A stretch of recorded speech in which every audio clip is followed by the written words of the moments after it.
Majelis Hakim dan Nusantara. Ini sehubungan dengan margin of appreciation yang Pak Hakim jelaskan pada sidang yang lampau.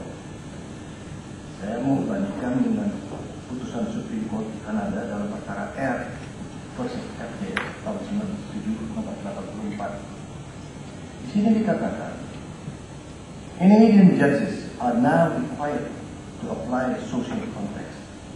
It is a tool.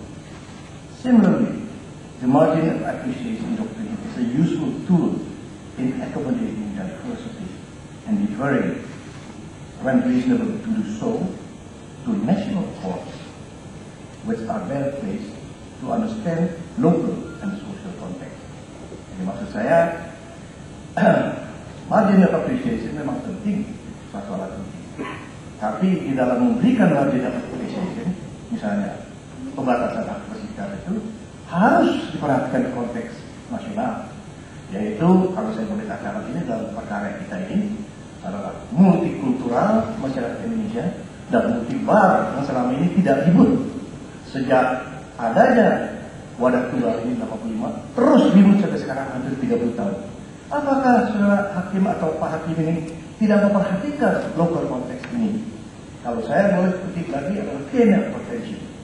While the significance of national and regional particularities and various historical, cultural, and religious background must be borne in mind, it is the duty of states, regardless of their political, economic, and cultural system, to promote and protect all human rights and fundamental freedom. Karena di sini katakan, all human rights are universal, indivisible, and interdependent and interrelated.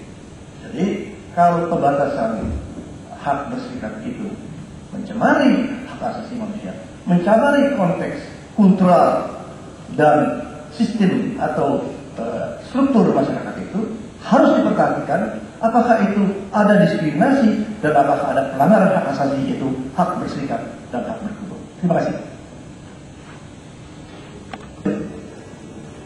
Saya mau sedikit membacakan minutes dari pembahasan RUU Advokat pada 6 Maret 2003, Pak. Ada 2 anggota DPR, satu adalah Saudara Gufron dari PKB dan satu lagi adalah Pak Akbar dari PAN. Saya mohon perhatian Bapak, saya bacakan.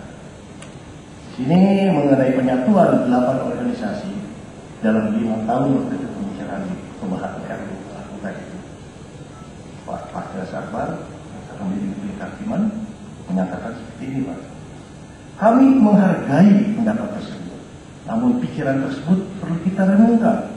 Jangan sampai penyatuan berbagai komunitas advokat tersebut merupakan upaya yang mengingkari hak asasi untuk berserikat. Penunggalan badan bukan merupakan sesuatu yang esensial, asalkan ada standar profesi yang sudah baku dan dihormati oleh semua pihak. Itulah yang beliau katakan. Yang kedua itu Pak Roger Gufron, SH, yang menyatakan di dalam pembahasan tersebut 6 Maret 2003, beliau menyatakan seperti ini, Pak. Naskah RUU tentang advokat ini memberikan porsi sangat besar dan dominan terhadap organisasi advokat. Jadi logikanya, organisasi yang dibentuk dan didirikan oleh advokat akan melindungi kepentingan advokat itu sendiri. Persoalannya bukan pada kemandirian atau otonomi organisasi advokat, tetapi persoalan ada pada kewenangan mutlak yang dimiliki oleh organisasi tersebut. Oleh karena itu perlu pengaturan kewenangan otoritas organisasi advokat yang bertindak otoriter terhadap profesi advokat. Mengingat lagi organisasi profesi advokat juga sekarang sangat beragam dan banyak. Jadi perlu pengaturan organisasi yang komprehensif demi menjaga kehormatan profesi advokat itu sendiri. Pertanyaan saya, Pak Yusril, bukankah kita sejak semula mendiskusikan ini pasal 28 ayat 1 yang dikatakan wadah satu-satunya organisasi profesi advokat itu adalah federasi dan bukanlah wadah tunggal. Terima kasih. Baik, Pak Mohon cukup. Yusril Isamahendra, kami mohon tindak lanjut. Apakah diperkenankan jika yang terbesit kemarin kami mohonkan kepada majelis kami ingin menggali lebih jauh dari pihak terkait setelah pemeriksaan identitas masing-masing, karena di luar dari MOU itu menjadi dilema yang besar. Kami sebagai pemohon 71 sangat terbeban karena dilepas tangan oleh pihak pimpinan dan kami yang merintis seluruh Indonesia, dan sudah sekian banyak ribu orang yang bertanya kepada kami apa dibalik ini semua. Jadi kami pikir bahwa momen ini kami akan gunakan untuk menggali lebih jauh dari yang saya hormati Saudara Dr. Sibuan, dan di sini diwakili oleh Saudara Herman Umar. Tidak hadirnya Presiden KAI di sini merupakan tanda tanya besar bagi kami. Jadi kami mohon dengan sangat kepada majelis yang mulia yang kami hormati, perkenankanlah kami untuk mengkonfrontasi atau melihat apa di balik ini semua sampai terjadi demikian. Jika diperkenankan, kami mohon untuk dipertegas. Jika tidak, juga kami mohon untuk Ketua Majelis dan Majelis yang mulia mempertegas persoalan ini. Oke, maksud saudara, mengapa Presiden KAI tidak datang itu? Ya, karena kemarin yang mulia kami mohon untuk dikonfrontir sehubungan dengan yang saya hormati Saudara Dr. Sibuan telah mengatakan bahwa ada wewenang yang sudah diserahkan oleh Presiden KAI di luar dari MOU. Ini merupakan satu hal yang membuat tanda tanya besar bagi kami. Terima kasih yang mulia. Kemudian kami akan masuk kepada Profesor Yusri Bisa Mahendra. Tapi sebelum itu kami mohon untuk dipertegas oleh majelis yang mulia. Terima kasih. Ya baik, prinsipnya kalau untuk MK atau Mahkamah itu sebenarnya kan kasus konkret. Kita sini mengadili normanya, apakah norma itu konstitusional atau apa gitu, bukan soal kasus-kasus seperti itu. Nah meskipun begitu, saya tidak keberatan misalnya Pak Uto mau menjelaskan, tapi juga kalau tidak menjelaskan itu memang tidak terlalu ada relevansinya. Artinya tidak juga jadi bahan pertimbangan kami, karena itu bukan normal yang dipertanyakan gitu ya. Tapi terserah Pak Uto juga. Nah untuk itu, gitu Pak jawaban saya untuk itu. Silakan kalau bertanya ke Pak Yusril atau Pak Fadilul kalah juga menandakan. Prof kemarin menyatakan bahwa pasal 28 karena tidak ada konflik norma atau bertentangan dengan human right. Demikian juga kepada yang saya hormati Pak Hakim Garuda Nusantara. Tapi ini pertanyaan ini saya khususkan kepada Profesor Yusri Bisa Mahendra. Menurut Profesor Yusri Bisa Mahendra menyatakan bahwa pasal 28 itu kan tidak ada pelanggaran hak konstitusional daripada pemohon.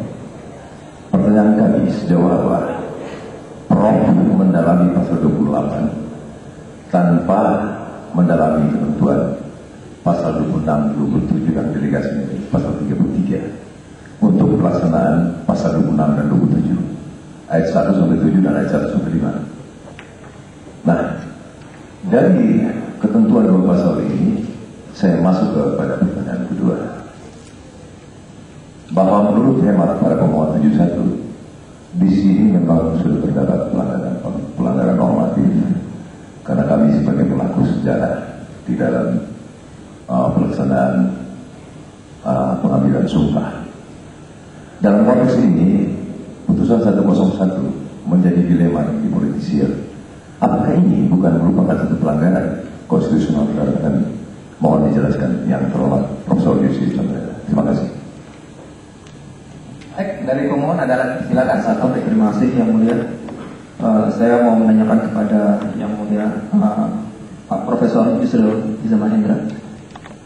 Pertanyaannya adalah, apabila ada suatu norma yang dia multitafsir, dalam hal ini pasal 28 Undang-Undang Advokat, ada yang menafsirkan bahwa yang dimaksud satu-satunya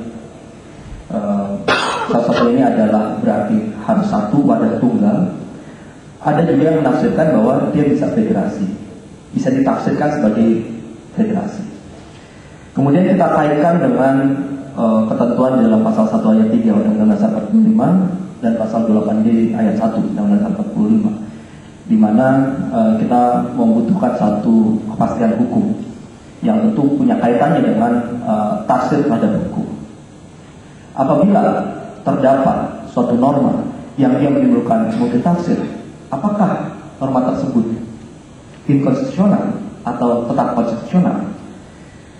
Hal ini juga saya kaitkan dengan fakta bahwa meskipun ada Pradi yang mengaku sebagai satu-satunya organisasi wadah tunggal, ada KAI yang juga mengaku satu-satunya organisasi wadah tunggal ini, tapi kenyataannya selain dua organisasi juga ada organisasi-organisasi lain yang masih eksis hingga saat ini, yang juga disebut namanya di dalam undang-undang. Ada IKAD, ada AAI, ada IPI dan sebagainya.